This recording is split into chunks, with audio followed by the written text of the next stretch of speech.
বিপুল তরঙ্গরে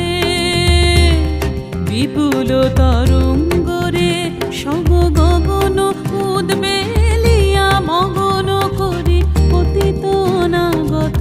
আলোকে